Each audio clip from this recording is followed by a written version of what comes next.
And we are live. Yeah, we are live. Hey man, it just seems like all my co-hosts this week are traveling on me this week, man. Last week, man. Look, I had to put Rod through the ringer. Actually, I think I put myself through the ringer because it was just significantly earlier for me than it was for him. It was a little bit of payback, man. But Sean, bro, you look vacationed out. You look good. Yeah, man. Yeah, man. I appreciate it. I feel rested, dude. It's been great for those that have been wondering where the heck I've been and why I dropped off the face of the earth this week. I've been up north, man, hanging out with the family, just taking some time off. Been reading about some basketball and reading all about the great cocaine era and all that stuff. No, I'm reading Bill Simmons' book of basketball, which is just kind of fun. And yeah, man, it's just been really resting, really relaxing. And I was originally planning on taking a week off from content, but then there were some developments over the last couple of days, Kool Aid, and there were some reasons for me to talk my talk, so to speak. So I figured, hey, why not? I'll drive out to civilization where I can actually get some internet service and let's talk some hoops with my guy Kool-Aid, baby. That's Hey, hey, man, hey, listen. hey, if they say you love what you do, you never work a day in your life. This ain't work to me. This is something we do because we love it, man. So, We dude, love it, man. We'll do it from it's just good to anywhere. be here. Heck yeah. We've done this thing from all over the map, man. Like I'm doing this all from over. Marquette, Michigan, man. The house Troy Sergey built. Yes, sir. Shout out to Troy and from Shout half out court. Troy, man. Man, shout out Jeff Frady, man. That man, that international man of mystery. But That beautiful bastard. this episode of the Table Talk is about to be hijacked by the Shaunathon. Listen, y'all, Sean broke this news like 2 weeks ago. I forget which Table Talk it was, but it was before Vegas. I know that. So it had to be at least I 2 weeks ago. actually, I actually originally broke this news, Kool Aid, on draft day. We actually broke the news originally on NBA draft night, which was about a month ago, Yeah, and I talked about I got some intel that week, and it was from someone I trust. It was a source that I value, and they had also given me some other information that week that panned out to be true. So it gave me some credence to believe believe that this had some sauce to it, right? And so you and I had talked about it a little bit. We decided we're going to talk about it that during that show, and although that was a big report and that was like a big moment, very much the draft ultimately is where everyone's attention is. It can get lost in the sauce, right? right. But I did bring it up again in table talk. I did also talk about it with Rod Beard as well during the podcast that we had him on before free agency. So shout out to Rod Father. But so we talked about it then. Oh, absolutely, man. Shout out to that legend. But yeah, man, I originally had put it out then, and then we saw the actual roster for the World Cup come out about like a week or two ago, which featured a lot of players around that same realm. That some of those same classes. You saw Tyrese Halliburton, you saw Paulo Banchero, you saw a lot of really talented players get named to that team, and obviously seemed like a roster where if Cade was healthy, very much could have made, right? Yeah. And so when I saw he wasn't on the roster, I still thought that that didn't make me change my beliefs on the intel. I still very much believed it to be true. And as we saw, Mark Jones originally confirmed yesterday because he spent time with Cade that he would be on the USA Select team, and then it was also confirmed by Woj that there was also the interest for Cade to be on the roster, which I reported both of those things about a month ago. So, it was. I'll just say this much: I I never thought in my life that I would get to a point where I would beat Adrian Wojnarowski on a report. And I know the internet isn't going to know that. I know that, and I even know most of Pistons Twitter isn't going to Man, know that. And honestly, like I don't really care about the personal glory of it all. That's not what it's about. It's really about the exciting thing, what this means for Cade. But for this to be the first story that I've had the chance to break, And for it to be something related to USA basketball, which is something that I've been following since I was a kid, and for it to be Pistons related, which was where Yeah. my love for basketball started, it means something different to me, man. It really does. Like that's something where, like, if I don't do anything else in my career, I did that. You know what I mean? Like, Yep. and that's something I can take with me. Not just anybody gets to something before Woj, and so and let alone to beat him by a month, like Kool Aid. We got to get out the calendar and flip a page to get to when I reported this. Bro, like, listen, man. The crazy thing is this, Sean. We've told people since we started these platforms, since we really started to get going, since we were teamed up at Woodward Writing, that we were going to try and bring the most professional coverage we could and report everything that we could. Think about all the news that we did break that people are just now getting excited about. Sean, when did we hear first that Cade Cunningham was actually healthy and back? Like a In month ago. that interview that we did with Ashton and Cannon. Yeah, They came on the pod and told people this. And it was just like, you know what? We've been trying to tell people all along. Hey, look, these are the things we're hearing, these are the things we're seeing, so that we're not the people who look, everybody got to get paid. Everybody's to get paid, but we're trying to make sure that you guys have as much information as you can get. Like that's and the legit thing. And that's and what's I understand. awesome about it.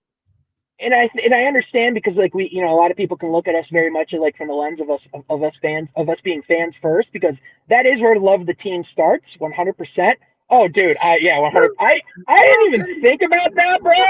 Honestly, but now that you said something, I ain't taking it off, my guy. But but anyway, for me, it's like obviously like a lot of people will look at us and initially they'll look at the coverage and they'll see, oh well, these guys are fans, which obviously the fandom is the origin of where the love of this team has come from. But at the same time, I think you can look at Kool Aid and myself a lot like a Bill Simmons or someone who's very much in that higher echelon of basketball journalism where they bring an intense level of coverage or they bring an intense level of analysis, but we don't hide our fandom. We don't hide No. that that's there. Not at all. But at the same time, we don't let it get in front of our opinion making. We don't let it get in front of what actually is winning basketball because Kool Aid, you and I both have been on record at times when it has not been winning basketball. So I think it's one of those things where especially we're going to talk a little later in the show about like how we're going to judge this year and how we should.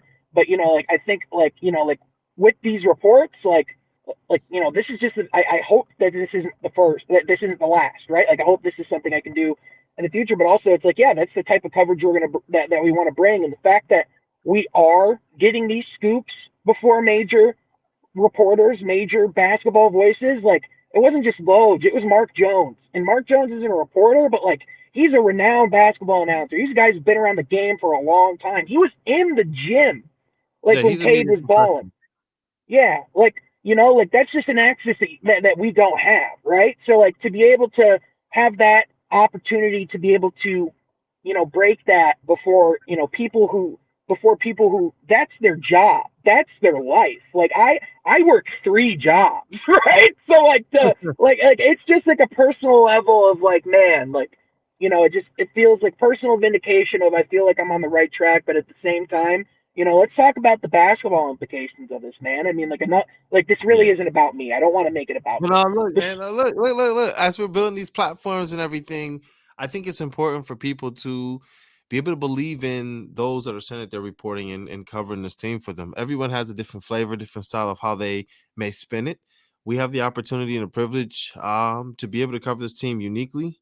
We have the opportunity. We've covered some pretty big events, man, even before credentials and all of that. When we were in there with the Jeremy Grant Classic, going all the way back to the beginning, our first special we did. It's like this is something that I think that people need to see every now and then, just so that they understand that they're in a safe place, a comfortable place, and a beautiful place for Pistons basketball, man, both fandom and coverage wise, so that we can act crazy and happy when we do things like get the #1 draft pick and it's Cade Cunningham, and we can also come on here because this is the season. A little bit of what you're alluding to.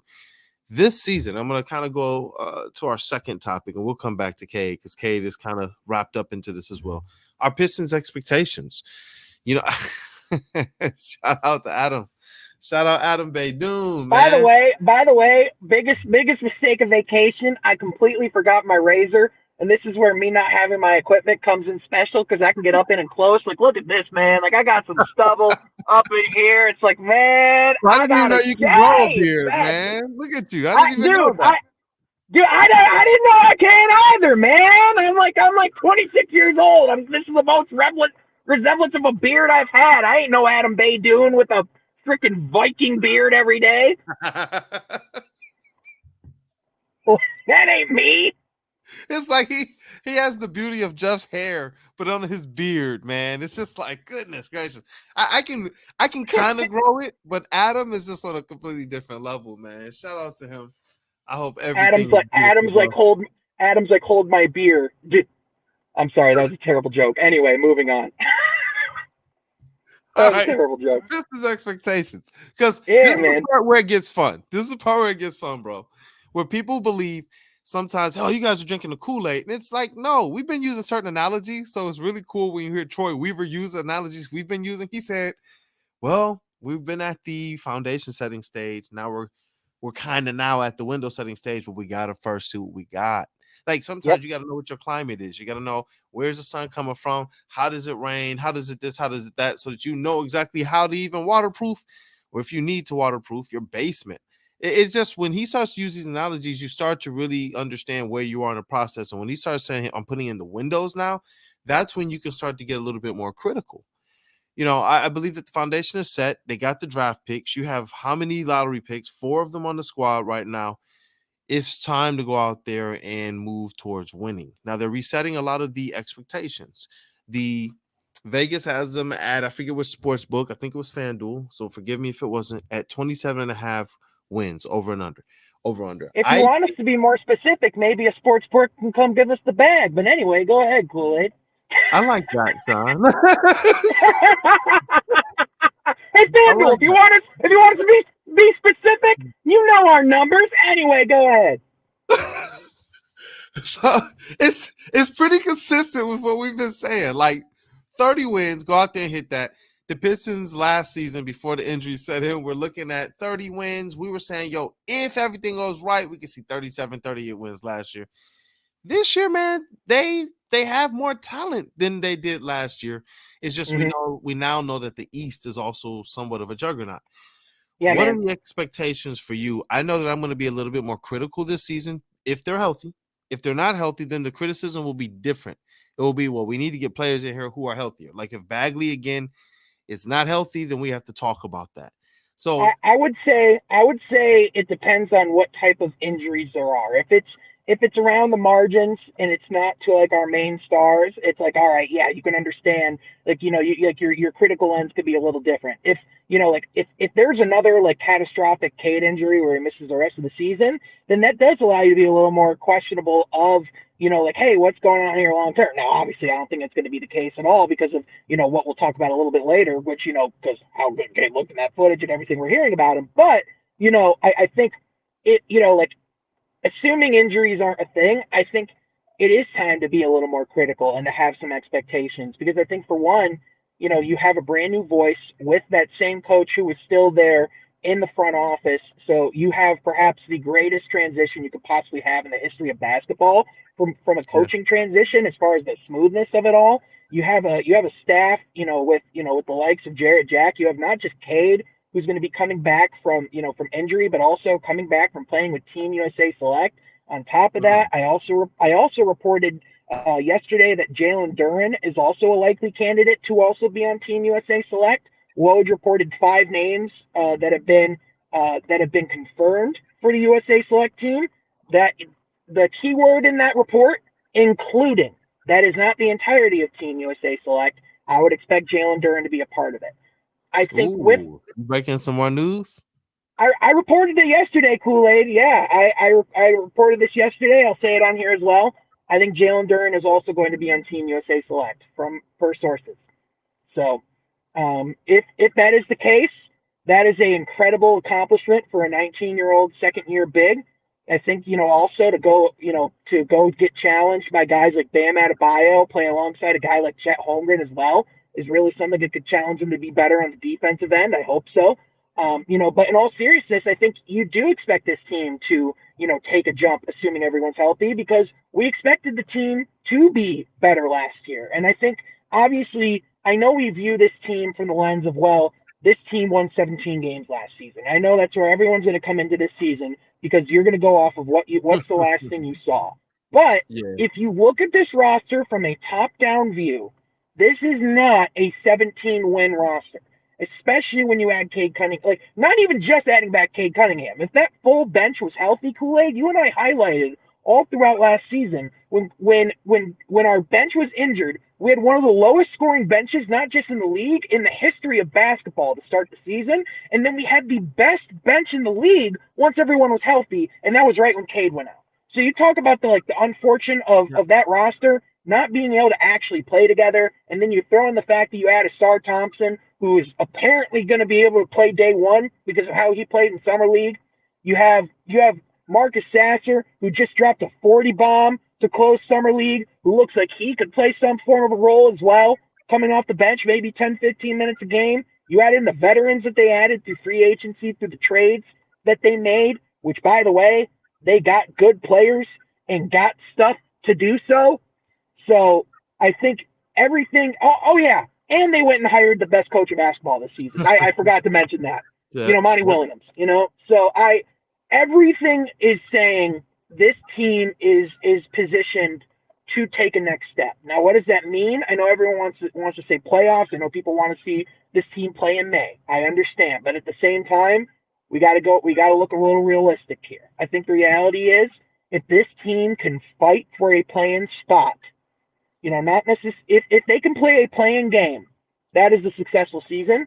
If they can fight for a play-in spot, I think that's also a successful season. If they're again clearly a bottom 3 team in the NBA, and there aren't significant steps forward by guys like Jaden Ivey, Cade Cunningham, or Jalen Duren, then I think it is right to start really starting to ask some questions, really starting to have some concerns, because this is the year where you are supposed to see some of those tangible effects. And granted, I think the front office, I think the coaching staff, I think ownership has a lot of confidence in believing so. I think there's a lot of reasons to believe so as well. I think the odds of that second scenario happening where we're all going, what's going on here, is very low because of the character level and a lot of in the stability and how much these guys actually work in the gym. But at the same time, it is time to have some expectations. I do think that is fair. Yeah.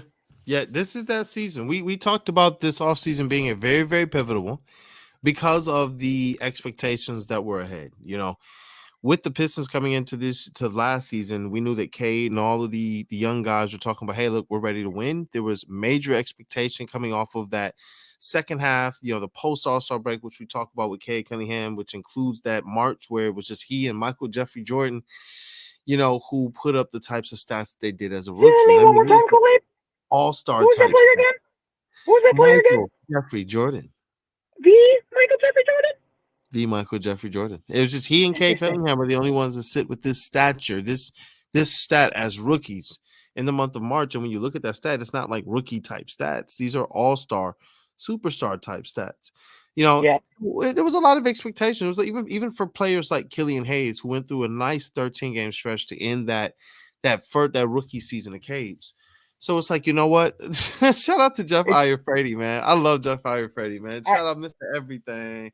I went back and watched that clip that I posted on Twitter with Rod from when he was on the podcast. He said something in there that just keeps replaying in my head. Cade's floor is 25, 5, and 5, because that's literally what he did in his rookie season. Like, that's what he did to close out his rookie year. We've seen him at that. That's his floor, Kool-Aid. His floor is literally what Tyrese Halliburton is right now. And mind you, that's without the three-pointer. Like just imagine if he has that healthy, stable base, that shot looks as good as it did in that summer league in those summer run videos, which I mean we'll get to those in a bit. I mean, man, I don't think Cade's shooting less than 30% from three this year. There's no way in the world. Especially with his selection and not having to do as much. I think that the usage stays high, but I don't believe that he will be in a position to where he has to do as much of the scoring put on his back. I do think he will get that 20, 25 points a game. That's effortless for him. He's too smooth. It just happens too naturally. As soon as he gets into that mid range, it's almost like if I was his team, I would be upset if he passed that shot up. Realistically, I almost want that over a wide open 3-pointer from anybody not named Bojan or Joe Harris on the team. It's just something different, and that's what I don't know, man. We've been kind of steady singing his praises since we saw him kind of step out there on the court, realizing what Cade Cunningham is going to bring to this team, not just from a talent standpoint, but as a connector as well. That's what has me very, very bullish as it relates to the expectations and the criticism of the Pistons. Obviously, And I want to see again, him get out there and be healthy, but man, oh man, oh man, I have big expectations for Cade this year and the Pistons. and again, if you don't believe us on Cade Cunningham, think about what the basketball world believes about Cade Cunningham. Team USA offered Cade a spot on the World Cup roster, and he only played what 12 games this last season. That's what I was gonna get into as well, man. Like, think about those 12 They games. offered him a roster spot. Kool-Aid. This wasn't just an invite to the select team, which is a big honor in its own, by the way. That is Yep. that is a big honor in its own. But getting a roster spot is a big thing. It's what he's worthy of. When you look at these types of players that they usually add to the squad as guys that have his type of connector ability.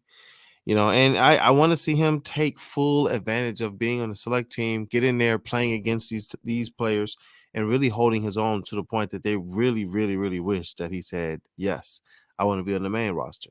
That's what I want. And honestly, by the looks of those Remy Martin, runs, those Remy Martin runs, those Remy runs, it's like, he's just on a different planet. I saw Mr. Jones talk about it too. We see what K could do with a competent screen setter. It's like the screen is set, and sometimes the screen just got Cade open enough just to make his move, get into a shooting motion, and the defense was able to recover. But it's like once he gets to that spot, it's over, and it was swishing. And we tried to tell people this, man. I remember at the media session, got to see Cade practice. I was telling people he wasn't missing. People, oh, that's his practice. That's what they always do. I don't know, man. Like the type of stuff he's doing is like it's dope. It's the stuff that we were going to the driveway and There's trying like, oh, Kobe, like he was hitting everything, and then he well, goes out there's there. a different even in practice. Sorry to interrupt, Kool-Aid. Like even You you good? said, there's a different air in that gym when Cade walked in and started taking shots. Like there was summer league there. Like there were Oh rookies. yeah, People were paying attention. But as you said, when it was Cade taking shots, it was different air in the room, was it not? it was. We were in the middle of interviewing. I forget. We had Asar, Sasser, we wasn't had it? Thompson. I believe it was Thompson or Wiseman. I believe it was Asar Thompson. Like right at kind of Yeah. like the tail end of his, and Cade was there, and we kind of glanced, realized crap, that's Cade. And all the cell phones came out. All of them. I mean, people who not even at me, everybody just it gets quiet. You just hear him boom, boom, boom, swish, boom, boom, boom, swish, back to the basket, boom, swish. It was just Yep. like, and he was working out with Stu, who honestly was hitting a decent amount of shots too, not as efficient as Cade, but it was looking good. It's like, this is what you want to see these guys working on, and you want to see them honestly taking this stuff seriously. When you see Cade going out there looking the way he did in those runs, is when you can put credence to what these guys are saying. I know a lot of people, they see Ashton tweet, they're working, while they sleep, we work. And it's like, well, what's really going on? We ain't heard nothing. Is Cade healthy or Cade injury prone? Cade this, Cade that. He just pops up and he's just hooping now in a run.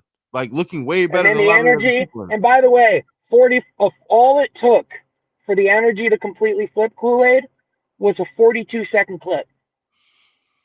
42 But seconds. that's why we try to keep the coverage right. We've been telling people for a while. He's back. They say he's healthy.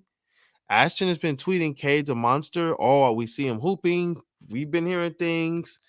We've been trying to tell people. And that's why I'm saying, listen, from everything, even a 12-game stretch, All we heard was, oh, he's struggling, he's struggling, he's struggling. All right, let me go look at the stat sheet then if he's struggling.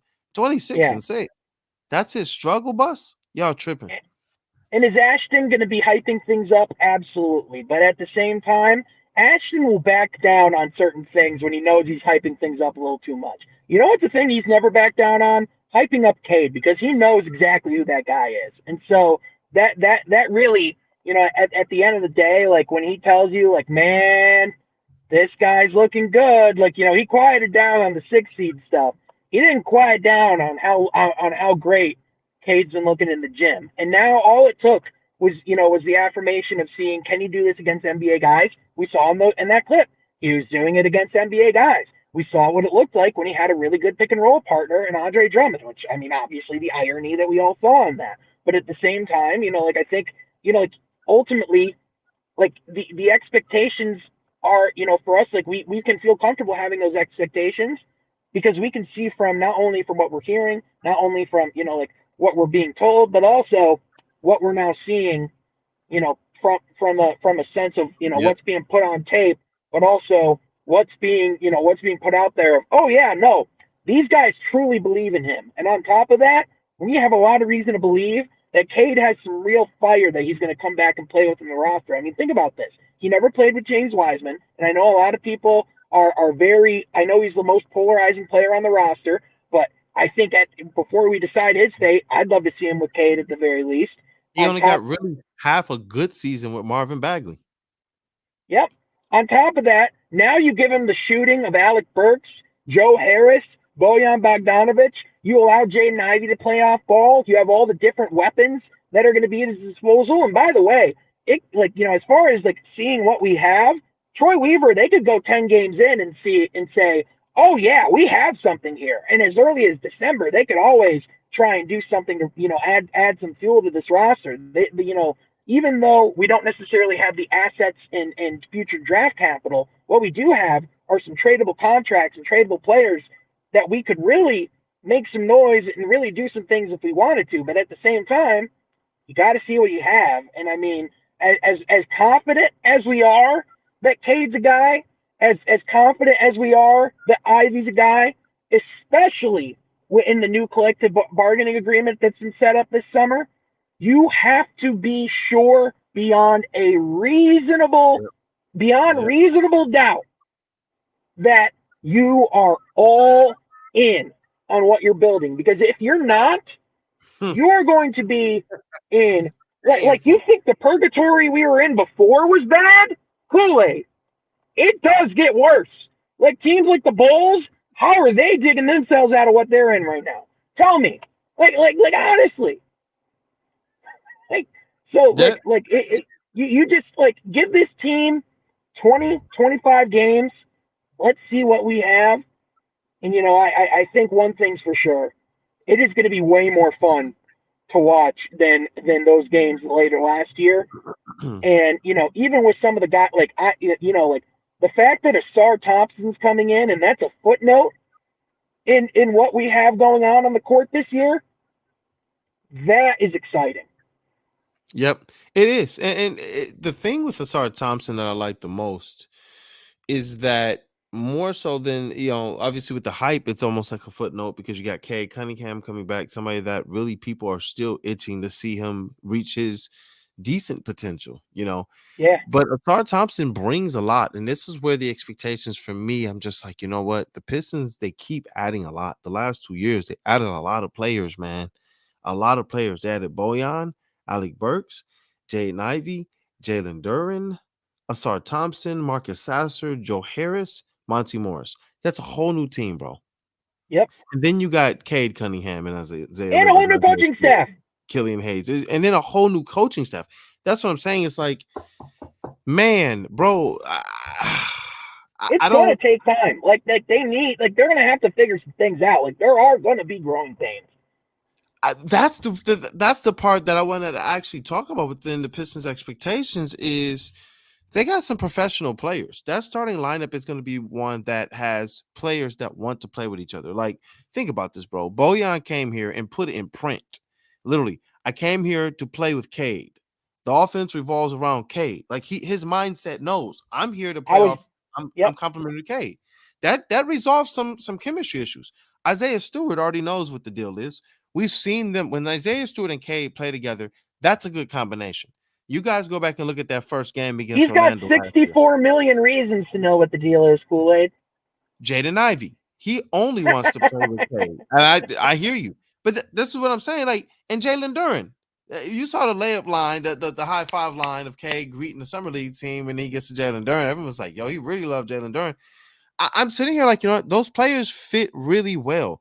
I know off the bench with some of the young guys, Asar and Sasser, you might hit some growing pains. But when I look at the starting lineup, when we're talking about expecting potentially Ivy and Cade to be hitting the 20-point per game mark, Bojan's going to be a scorer, man. Like, off the bench, you have now professional scorers, professional NBA players in Joe Harris and Monty Morris. I don't know. Like, I just feel like this team has the recipe, and I told Rod this. I believe this team has the recipe to really, really, really challenge, compete, and get into the play-in. I think this team really has a recipe to go out there and shock teams. Where I think they so land too. somewhere between 30 and 35, but my goodness, like, that starting lineup to me tells me they have an opportunity to actually usurp some of the growing pains and some of the chemistry time that it takes to gain that. I really think this so team has too. an opportunity to kind of hit the ground running, and that's why I like what Mr. Jones talked about as well. My one question though, or I'm sorry, go ahead. No, I was just gonna say just to put a cap on it, with Cade turning down the offer in part due to trying to prepare and get ready for the season. If they're coming in like a team trying to gain chemistry rather than a team that's just showing up to training camp, got my shoes, got my bag, hey, I ain't seen y'all all summer. If they're doing that, they're gonna hit some growing pains. But apparently, these guys have been, and from what we've seen and what we do know, they've been in the gym together all Yeah, summer. So I'm hoping that yeah. helps. I'm hoping it helps. What were you gonna say, brother? No, I think you're right. I think how connected of a locker room this is. I think how much this team really does value the relationships that they have, which by the way, for a young locker room is extremely important because when you are in a young rebuilding team, there are a lot of things within a roster that are inherently competitive. You are competing for jobs each and every day against the individuals that are in that locker room with you. And so to have camaraderie and sacrifice and that type of respect amongst one another when there can be infighting, where there can be drama, when there can be a levy of other things, I think is just something that's significant to have. But I think, in addition, again, obviously, this team goes where Cade goes. And it's as simple as that. Obviously, guys Yeah. guys like Asar are very much, going to be X factors. But I think as well, it's just a reminder of, yeah, man, this team is insanely talented. So is the Eastern Conference. And you look at what teams, what teams could potentially rise, what teams could potentially fall. I mean, Kool-Aid, there's really only two teams right now in the Eastern Conference that I can say confidently got worse this off season, and that would be the Raptors and the Wizards. And one of those teams got drastically worse, obviously, in the Wizards. Yeah. They blew it up like Oppenheimer style. But you know what I'm saying? Like, and then you have the Raptors. You kind of had a little bit more of a Barbie makeover, where they kind of just got some plastic surgery done, where they kind of got rid of like Fred VanVleet, melded some stuff together, and they're like, we're still competing. Yeah, we're gonna run it back. When in reality they're gonna blow it up by March. But I think you look at the rest of the conference, some teams that could potentially be worse. I mean, the Celtics, they made some really risky moves. I don't think they're going to be worse to where they're going to be play-in territory. I think teams like the Knicks can always be up and down. I also look at I mean, teams like the Magic, they're going to be really competitive. The Pacers are going to be really competitive. Like, it is going to be a very difficult conference to compete in. But at the same time, I think, to your point, with the amount of talent this team has, with everything they are adding in-house, the thing that this young team has that no other young team has is the quality of voices and leadership in that organization alone. I mean, the Rockets definitely got better with adding Ime Udoka. The Pacers have an outstanding guy in Rick Carlisle. But man, having Monty Williams with the staff that he has, with Dwayne Casey up in the front office with Arn Yeah. Tellem in the organization as well. It's a With the different high level, IQ man. players that they have too, Yeah, you know. and I know everyone. I know everyone's focused on with Monty Williams. They're just hung on. Oh well, he's just there for the money, but he is very married to this position already. He has been very involved in everything going on ever since he's come to the roster, and that's been very apparent. So when you look at everything that they have to put everything they need to prime themselves for that type of position, Kool-Aid, they have everything in spades. Yeah, yeah, they do. And Enoch, I wanted to get to this. He asked, "Do you guys think there are more moves to come?" I think that Troy is always going to keep his phone lines open and active. But when he goes and he sets the price tag, you kind of realize unless that price tag is paid, they're gonna sit still and steady.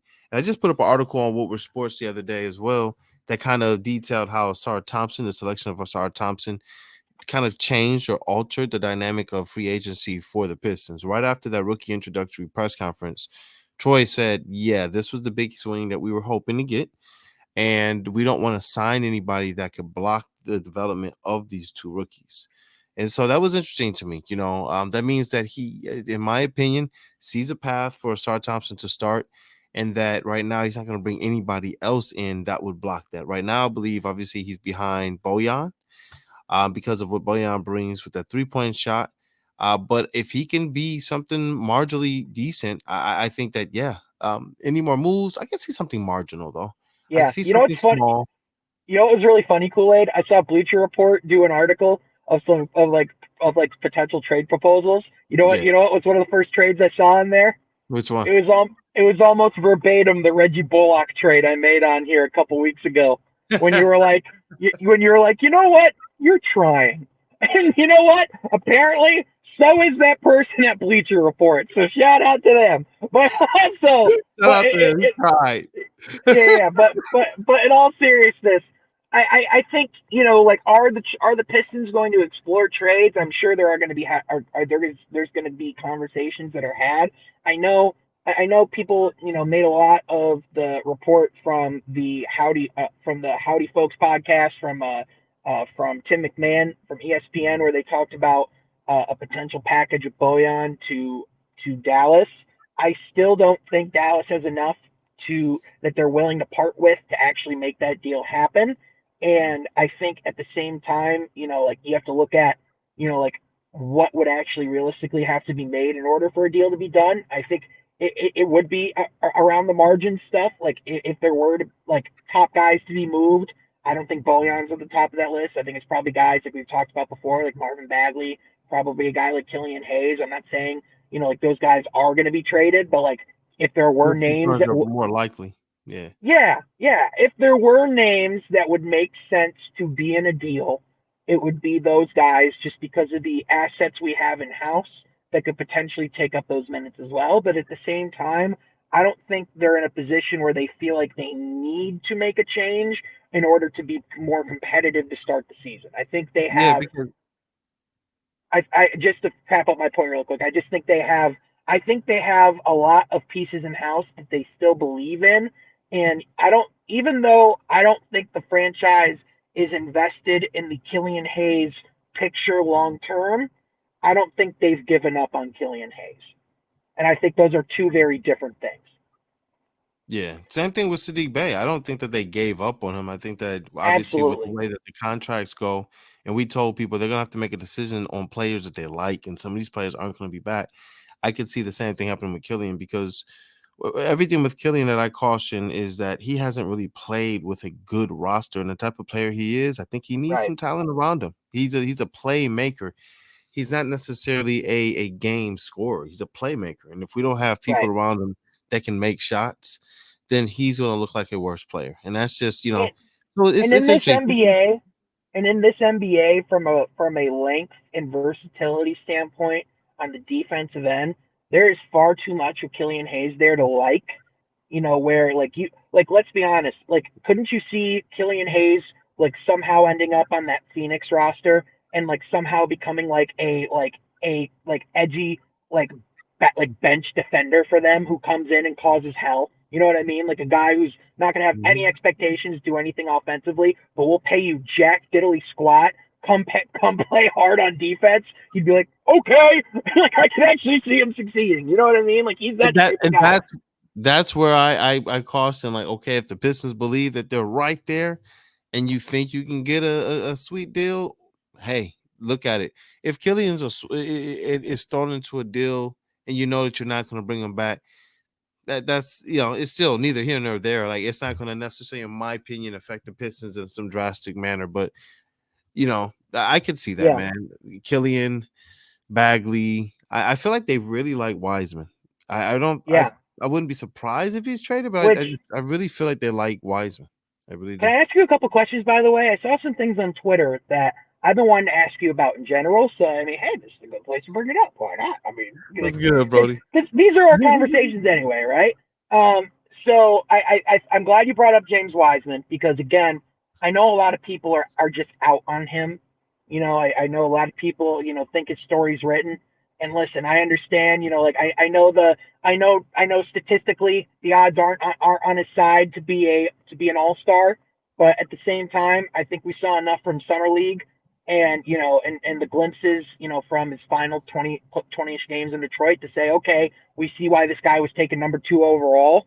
But I think a lot of people are. I saw some people show some I forget which writer did a report, but someone came out with the idea or the fear that the Pistons could potentially invest in James Wiseman off of the fear I of saw that losing the article. value of Sadiq Bey. And I personally don't think Troy Weaver would make decisions off of off of those types of things. I think the reality of it is when a player's no longer in your organization, you don't look back on, like on how great of a, you don't go, oh, well, we better make sure we're really getting the bang for our buck. Like, I think you have to say, what's the best thing for the Detroit Pistons? And if it involves James Wiseman, then great. If it doesn't, then that's okay too, because you still have some big men that you believe in house. So I think like Right. I personally don't think that would cloud their decision making. But is that something? But like, did you see that? Did you see that? Did you see that rhetoric, or did you see that those I saw that. conversations? What I What were saw your that. thoughts? Yeah, it's I don't think people are completely clued into what's going on, and obviously with us we're on the beat, and we get to talk to these people and we get to see them. It's different. The Wiseman I talked to at the end of the Pistons season, different Wiseman than the one I saw at media session just before they all left for Vegas Summer League. He's a guy who told us, "Yo, I'm in the gym. I live in this gym basically. I'm here 3 days a week. I'm living in the city. I mean, 3 days, 3 times a day. I'm living in the city. Basketball is my life. I have my opportunity." He looks like a different person. Like these are the parts of it that the people who may be writing articles outside of the city, they're not seeing this. And this is the kind of the benefit of being on the beat. This is the benefit of like you Different with your confidence level access. too. Huh? Different confidence level too. Like Different confidence level. Yeah, like like I can. he no, I was No, just I'm saying sorry. he looks different. Like he looks different. Obviously we saw his weight is down. He looks more nimble. And I think that he's going to be a very crucial piece when you talk about the combination of like him and Cade Cunningham, Jaden Ivey, Yeah, and James Wiseman. Even people like Osar Thompson and James Wiseman. Those types of combinations. The James Wiseman I was seeing kind of working out at media session, those are the type of wrinkles starting high and finding himself like in the high post, getting low, things like that. I don't know. I like Wiseman, man. I say yeah. let the guy go out there and prove himself. He has an opportunity now. Let's just let him see it. Yeah, I was just gonna say, like you brought up rare access. I had the chance of, asking him a few questions, and Mm-hmm. like a few months ago, and like I was talking to him back like when he was like just acquired. So he was very much still getting accustomed to things. He was very much still new and grateful for the opportunity and glad to be here. But for all intents and Yeah. purposes, he was thrown into the wolf pack. Literally it was like, hey, you're starting.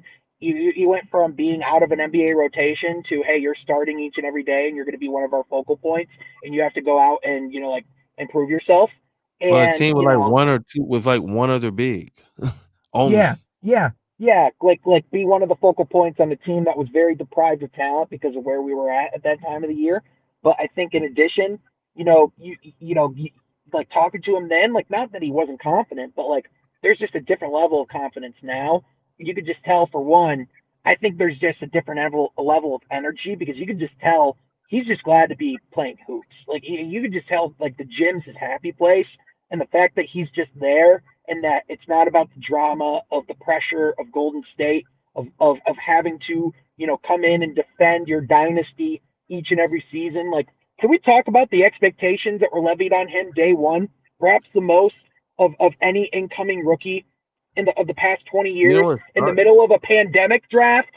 But the thing that sucks is his pressure was almost different. They were just like, he just don't fit with us. He didn't even get the Yeah, opportunity to have the pressure placed on him. It was just like, well, we'll give right. him spot duty here and there, but he don't really fit with our teams. Like you drafted him, Like and he so struggled day one, and they were like, "This is unacceptable. This is going to have to change soon." It's like I'm 19, right? I've only played like 4 games in college, right? yep, yep. And that's the thing. It's like, when I look at Wiseman, I'm seeing an unfinished product. This isn't like Killian Hayes, who were like, let's see if he, what he has or whatnot. This is something where James Wiseman just has not had the opportunity. And now that he's in Yeah, Detroit with the opportunity, when you're even practicing, imagine if you're practicing for a situation that you know is not going to pay you any dividends. Like he knew there are no dividends that are coming from anything that to do with the Warriors. They're not going to give me the opportunity. That's why they just gave up on a former number 2 overall pick. Bro, like it took the Pistons longer to give up on Darko. Think yeah, about that. Like yeah. they literally were just like, you're literally not in our plans. Was it the GM or the owner? The GM came out and literally said, I like him, but the coach literally was like, he's not in the plans. Like, so I don't And know what to do. by the It's way, like this that's this weird. was this was not a Darko situation where Darko walked in day one and everyone was like, "Oh my god, what did we just do?" This was not that situation. Like the owner Joe Lacob was literally said, "We're going to regret this trade. I know we're going to regret this trade." Like the Warriors loved this kid, loved this kid.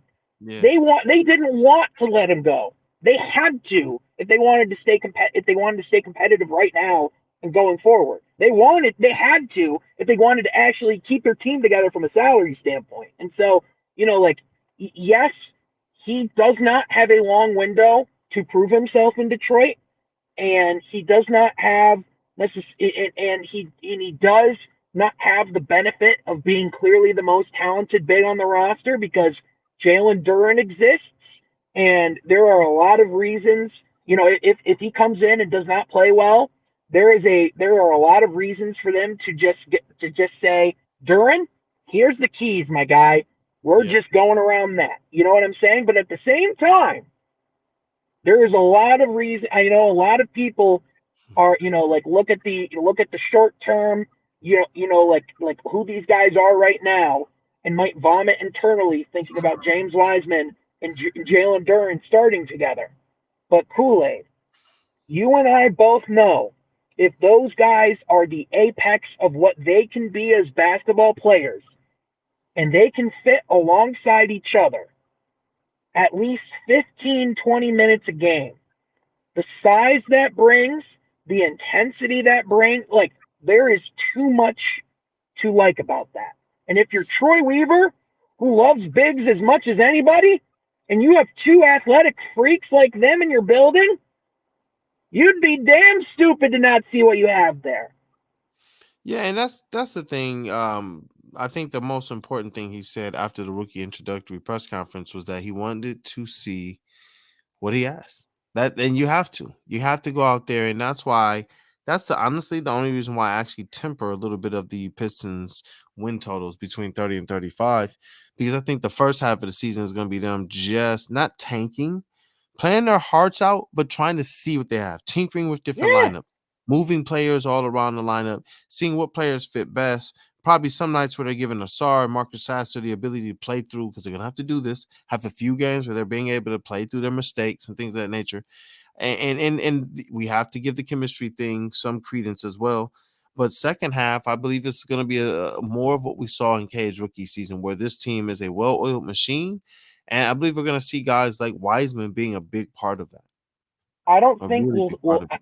I, I don't think we'll have a true implication of what our season long rotation will be until game 25 or game 30.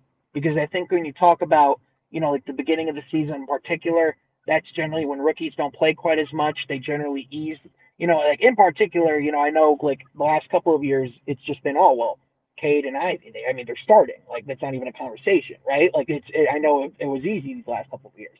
With Asar, I know a lot. I could very much see a world where Asar is starting at some point this season.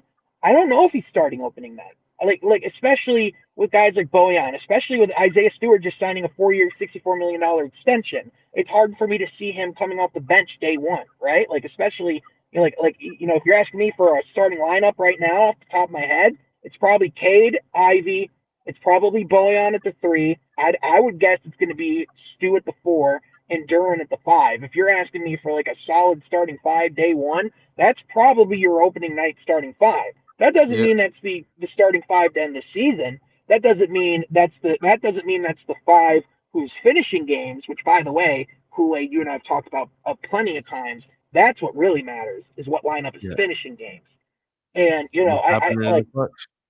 but at the same time, you generally like guys like Sasser especially. It's going to take some time for him to really get into the rotation because I'm sure he's going to have a role day one, but I don't think he'll be playing 15, 20 minutes opening night. Yeah, nah, not open tonight. And I see Enoch here. Let me see. He put up a lineup that is interesting, but I think it puts too much defensive pressure on both Asar and Boyan. What will wind up happening, most people say, well, Asar can just guard the better of the whoever the three or the four is. The problem is, I don't know how well Asar is ready to guard some of the fours in this league, and Boyan struggles guarding some of the threes. So I it's just like, also you go I, ahead. I oh yeah, I'm sorry, man. I keep cutting you off. My bad. Oh, no, you're With good, with brother. You good. with I also think with Asar, I think his scoring is going to be initially limited day one, especially against starting five talent.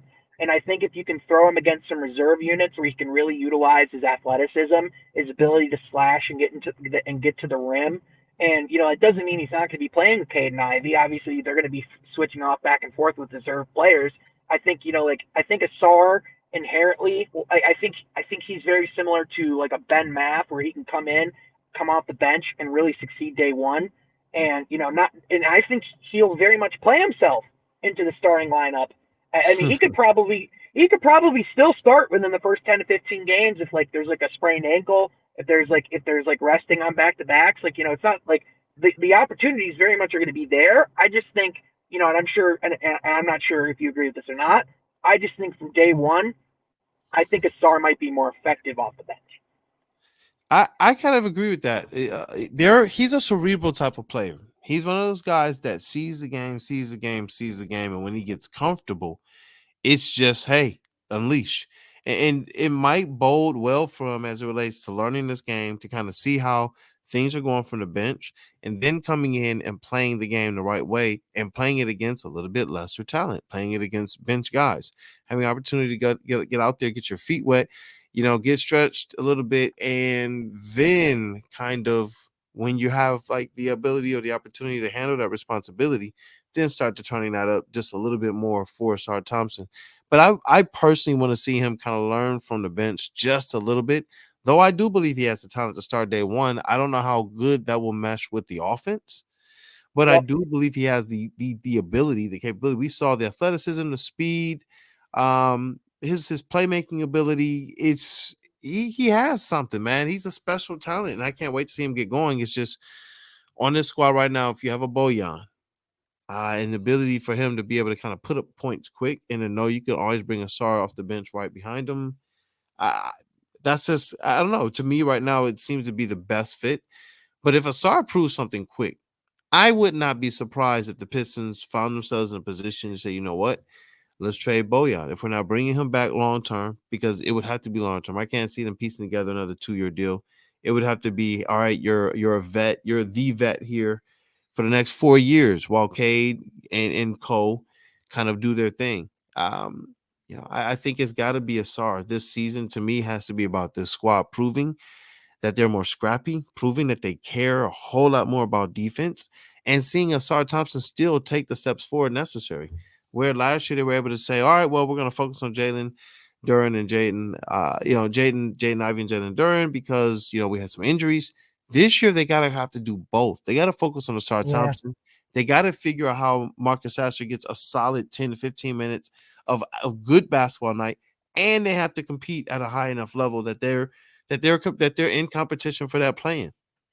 Do you think do you think in the beginning of the season, and by the way, the Motor City Cruise is something that we intend on having more of a voice on this season. Be Yes, tuned sir. in. We're gonna be doing some coverage with the Motor City Cruise G League draft. So be tuned in on that. But I think with the Cruise October being in 28th. house. Yep, yep. With them being in house, with them being something that is as integral as it is, could you see possibly Sasser having some games in the G League to start, perhaps first month or two, having some opportunity? I could see. I personally don't think if Sasser does play with the Crews, I don't think it would be long. I think we've seen enough from summer league competition to say like by the end it was pretty obvious he was too good for summer league. I mean, when you drop a 40 bomb in summer league, you're too good for summer league. And Yeah. generally, if you're too good for summer league, then you're generally too good for G League, because that's generally, I would say that's equitable talent level. A lot of G League players come and play in summer league, so like there is some crossover there. I don't know if it is quite that level, but it's certainly close, right? So I think if Sasser can Yeah. can drop a 40 piece in summer league, I don't see how he wouldn't be able to average 30 in the G League, like Yeah, I won't be like day one. yeah, I won't be shocked if he spends any time down in the G League just for reps. I think he has NBA talent, day one NBA talent, the speed, the athleticism, Yep. his shot. When he was kind of in NBA his floor comfortable spacing for mode, sure, man. yep, and playing with better talent as well. As a guard, think about how the lanes open up more when he's out there with shooters, with like Bojan and Joe Harris. It's just a completely different game. So I think he is ready day one. And if this was the old NBA, I would say book it. He's going to spend some time in the G League. But with the Pistons having the Motor City Cruise kind of right here in their backyard, they practice together. The players get a whole lot more reps in. They're living like right next to the playoff, like performance center, the practice performance center. I mean, it's like I think that he will get enough basketball, even if during games sometimes he's on the bench. I think he'll get enough basketball. But his 4 years in college, they help him. But I'm not gonna be Yeah. surprised, man. If he winds You up know in the you know G it's League gonna a be little bit, Kool Aid. it'd be fun to see him. You know it's It'd be you know fun. it's going to be Kool-Aid, and it's going to be a deep cut for any of us that remember this a couple seasons ago. It's going to be Pistons PR having to tweet like 3 times a day. The Pistons have assigned Luca Garza and Yep. Saban Lee to the Motor City Cruise. Yep. The Pistons have assigned Saban Lee and Luca Garza to the Detroit Pistons. And like they're going to tweet it within like 2 hours of each other. And the reason why Yep. is they're going to say, "Oh, hey, we have a scrimmage going on with the Cruise. Can Sasser hop in?" Yeah, and they have to they have to officially say it's a transaction whenever they do those types of things. But the Yep. reality of it is they can do it just because they're right in house. They share the same practice facility, and Yep. I think we've seen in the short term that it is something that's been really useful for this organization. I think over the next few seasons, especially as more and more G League players show their value, and especially with some of the guys we have in house, I think it's going to really show its value as it goes on. So I think this is one of the ways where it definitely can. And by the way, I don't know if a SAR will get those. I could see a SAR like at the very beginning of the season, maybe being in some of those practices with the G League team. Yeah. That boy ain't ever touching a G League gym. Let's make that clear. He is Mm-mm. a dog day one. The things he was doing in summer league, the fact he was left off of the all summer league teams, travesty. But by the way, those teams literally mean nothing, and half of those guys will be in China within like a year. So Yeah. Yeah. No, Asar, he impressed me. Defensively, it was just the way that he kind of kept his opponent in front of him, and it's something that Cade does very, very well. NBA University at NBA underscore University, they called Cade, based on the metrics, a keep ball in front star. And it's hard Thompson, at least based on what we saw out of Overtime Elite and what we saw at Summer League, he's doing the same things. What I love about Asar Thompson is his ability to play defense, and play aggressive man defense on ball without really fouling. And it's just like his ability to steal the ball. I'm just taking it from you. I like that stuff. Seeing him Yeah, block jump shots while he was out of position, that type of stuff is just like, yes. And when I heard Troy say, that Asar Thompson, he's not just fast in transition, he's fast all over the place, including in the half court.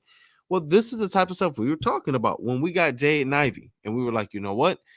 His type of speed is a type where he will run around the defender. I don't care if he has NBA polish or not. He's fast. And the way the NBA calls these games, you see these guys, rookies and young players come in. If you have that skill set, the middle of that floor is a trampoline. That the NBA space is way a trampoline for guys like that. just the way Asar just levitated He's in going to benefit, midair, bro. He's going to benefit. man, like that He's going to boy benefit from the NBA. levitated Kool-Aid. He's going to benefit. I'm telling you, if they just keep his responsibility and his usage down and allow him to play to his strengths, Asar Thompson is going to be a problem this year. I'm not Yeah, saying it's going to drop him 20 and 10, but I'm if saying when you want to see a guy go out there and he's making it pesky for the other team, he's not taking any plays off. He's diving on the floor. He's playing tough defense. He's dropping down and getting the weak side block. He's stepping in the passing lanes. Those type of players are cyclones. I call them if Tasmanian devils, man. He's gonna be all if over I the am court. I can't wait. if I am Monty Williams, which by the way I am not, Monty Williams is far smarter than me. But if I was, Just a little bit. Just by a little bit. You smart. if I, You smart. he's way smart. I mean, Monty Williams has got to be. But anyway, if I'm Monty Williams, I bring Asar in day one, and I tell him we are not drawing up a single play for you this season. Your rule is this: push the court, play defense, cause havoc, get buckets. That's Flag, it. catch lobs. Yeah. Like push the pace, cause hell, get turnovers, push the fast break. And if he does that, he's going to be all team first rookie. He's going to be all rookie defensive team. He's going to be on the Rising Stars Challenge. He could be in the dunk contest. Like these are all things that could be in his future if he wants them to be, man. And I'm telling you, he does not have to do much to do that day one. There are superstars, and then there are superstars in their roles. This is a guy who could be both. And you talk about like the type of player he could be day one. I mean, I feel way better about the Andre Iguodala comparisons after summer league, man. Like it is, like we talk about the importance of having a Swiss Army knife type of defender, type of player. If you can't have that in a big like an Evan Mobley or like a Chet Holmgren, the next best thing, Kool-Aid, is to have it in what? A wing. And you have Yep. it in a wing like Asar, who Asar and our men are two of the most athletic prospects to come into the league ever. I mean, you talk about their athleticism and their versatility, like they are both match made in heaven in a lab, NBA stars. Yep. Yeah. And and I and, wanted and to. and I do got to wrap this up in a minute because I do want to go get ice cream from this place behind me because they close in a little bit. Vacation Sean wants a cone, but Kool-Aid, go ahead. I'm sorry. No, I wanted to talk about this on the screen with Axiom. Yes, the one thing I want to see this season is Point Thompson. Listen, there's very many different there's different versions of Asar Thompson that you're gonna meet this year. Point Thompson and Air Thompson are the two that I want to see the most. Catch lobs and push the rock when you got it.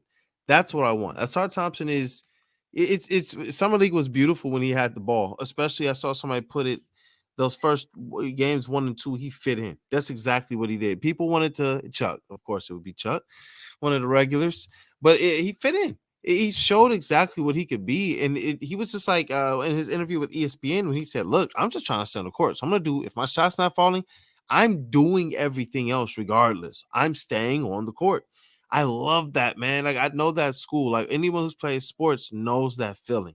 They know that feeling of Yeah. I'm gonna do everything. You know what? Not even sports, bro. Just Detroit in general. This is why we relate with guys in sports like that, because you work in 3 jobs, bro. We all work in multiple jobs. Like I know the people on this stream, they be working. They be at work talking about thank you guys, because that's what it is. That's what we're gonna work hard because we got to put food on the table. And when I hear Asar Thompson talk like that, I know we only see it as basketball, but the type of cloth that these guys are cut from, I'm starting to really, really, really, really believe Troy when he says, look, we want serious ball players, but we want good people.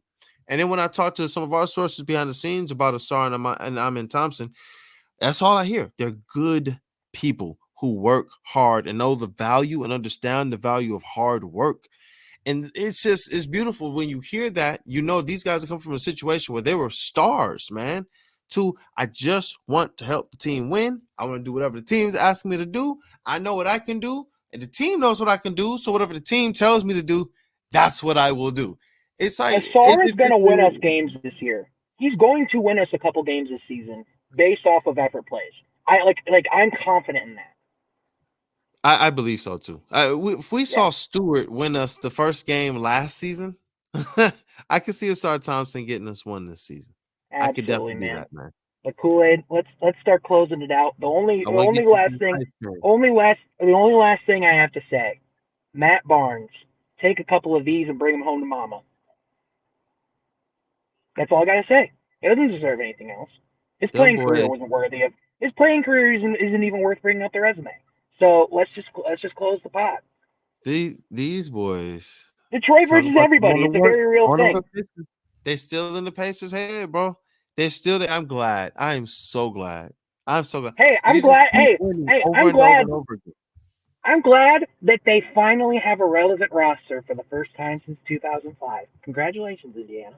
But Take a the couple of these and problem bring them is, home to Mama, Matt Barnes. what's that mean with Stafford? Like, yo, it'd be a shame if somebody had to come and take that lead. You finally got a squad again, Pacers. And now the Pistons are healthy and added NBA talent around Cade. I know that a lot of people want to say give them time. Oh, Tyrese, I'm sorry, bro. Bro, I'm sorry. I'm taking Cade right now over Tyrese, the maxed out player, every single time. Right now. Right now. Dog. Oh, let the game start. I Let the mean, game I start. mean, I Team want to see this USA squad won, go out there and and play like they're mad. Team USA wanted Cade too. Let's rock. Let's rock, man. So, ladies and gentlemen, I'm gonna go get me some ice This is cream. I perfect might here. even get me some I might even get me some slices from the pizza place right next to me here. But y'all, I'm on Save me vacation. some, bro. Hey, I'm on vacation. This feels like this is one of the highlights of the week, man. Always. But thank you all so much for listening, Kool-Aid. Before we do the original wrap up, you have any last words? Oh yeah, Austin Reeves, he's just there, which is gonna be that'll be his resume for his NBA career. He's just there. But anyway, Kool-Aid, do you have anything to say? Oh man, I had a few things to say, and then I looked at Adam's other comments here, man. I think he sent you some personal notes here, but no, I love jumping on these streams. Shout out to the rest of our crew, man. Shout out to Steve of Resball Pod. Shout out to Jalen CEO's Office Hours, man. Shout out to Carl Collins and all the work he's doing. Hey, I love having those guys on the platform. Shout out to Lexi as well. But let me put this up on the screen so people can see. Shout out to Adam. It's making personal requests to Sean. Sean is obliging people. Sean is a man of the people. I just blinded people with all that paleness. I like that was straight up almost like that was almost straight up transparent. You could see through my body. My God. But anyway, thank Let's y'all wrap so it up, much for bro. This tuning was in. fun. We appreciate y'all. Another episode of Where We're Pistons Table Talk. Whether we're at a table, whether we're in the car, in a parking lot of a pizza place in Marquette, Michigan, it is always popping here on Where We're Pistons. If you like that, be sure you like this video, subscribe to the channel, hit that notification button so you're not missing any of the content we got going on here. But also, be sure you follow us on social media. My boy Kool-Aid at Detroit Kool-Aid on Twitter and on Threads. Myself at Sean Half Court. But folks, thank you so much for tuning in. We will catch you guys next week, same time, same place. Where we're Pistons Table Talk. Next time, I got my effects back, baby. Don't you worry. I love it, man. Hey, shout out to you guys, man. Keep following, Keep supporting. Love you guys always, man. I'm getting some ice cream, y'all. Peace.